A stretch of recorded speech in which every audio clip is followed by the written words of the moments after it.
It's going to be Shabbat soon, this evening, and we're going to say Shabbat Shalom first of all, and it'll be Pesach next week. And we're excited about that too. I love Pesach. Anyways, we all love Pesach. And so now, everyone with us, yes, we love Pesach.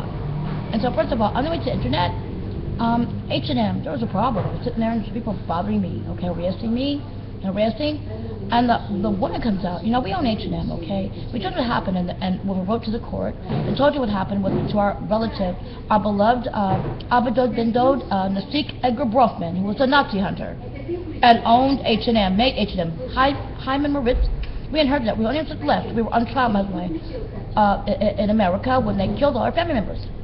Okay, we're the last ones of the Bronfman edition of that family. You know, we also have another Nazi hunter family member, Abadod Nasik Simon Wiesenthal.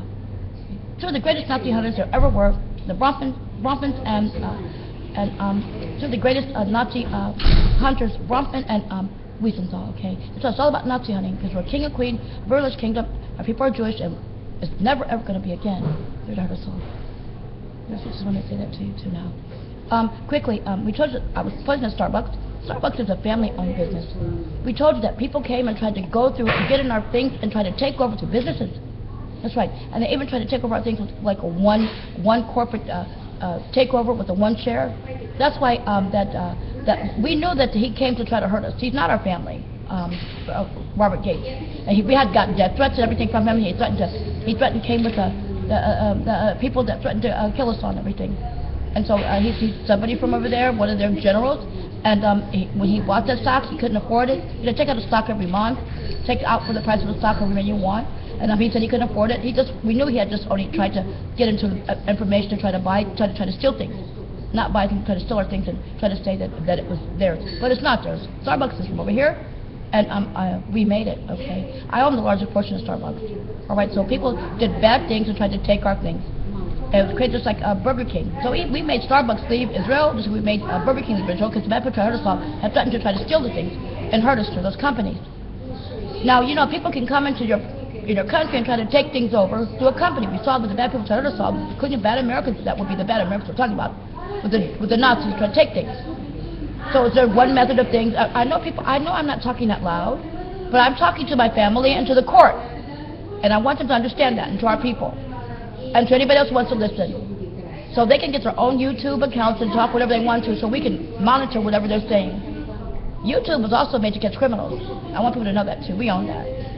Okay, so it was a family-owned business, Starbucks, including Abadod Nasik Sergey Breen, and Abadod Nasik Larry Page, Abadod Nasik Stephen Jobs Jandel Rothschild, Abadod Nasik Harriman. All of us own that company, okay? So we just want to tell you that too. So we'll let you in to catch you, trying to hurt us, and then we have the information about you, and then we can catch you, okay? So basically that's it. They thought they were smart, but they're not smart.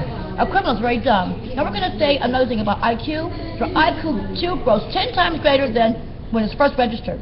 Our IQ was at least 1,000, my husband and I, not combined, but each of us together, okay? Here's at least 1,000 minus 1,000. So it's 10 times greater. What is it now? It's about 10,000, whatever, right? Each of us. That's combined of us, 20,000 plus. The total. So, you know, a criminal is really stupid, all right? So the Bible says that criminals are dumb. So I just want to say that to you too. Now, the Starbucks poisoned me. We told you that it was actually by the Israeli embassy in Manhattan. And I was supposed to go to the embassy, and the mean New York cop that was on duty trying to guard the embassy supposedly, he tried to keep me from going to the embassy. It was after hours. I'm able to call. That's my embassy. I have my own personal voicemail at the Israeli embassy in Washington, D.C. because I don't like to carry a phone. I've had it for like about 10 years. So I must be somebody, right? Okay, so as soon as I was able to go home, they gave me the voicemail. So I just want everybody to know that. They get all kinds of death threats. They tell me we get death threats. My husband and I, it's our personal voicemail. We just want to say that to you too. Now, we know that the morning that when the Starbucks opened, the two black women in the Starbucks, harpy-like women, sold me the coffee and they said, "Oh, don't drink that." I sipped it. As soon as I sipped the coffee, I was poisoned. I told you I was sick for like months. I was on my way. I already had a ticket. We were on our way to Israel. I was on my way to Israel. And then I had to go to Russia. So we're still catching criminals because that's where I was kidnapped from Odessa, the police state. They originated there. So I got treatments for crazy. They had already injected me with the chemical. All the bad Americans, you know, the bad criminal Secret Service of America stole my credit cards, used them for money. We wrote about this. Used them for money, tried to get liquor and everything on our credit cards, and everything, and stole banking codes and things like that.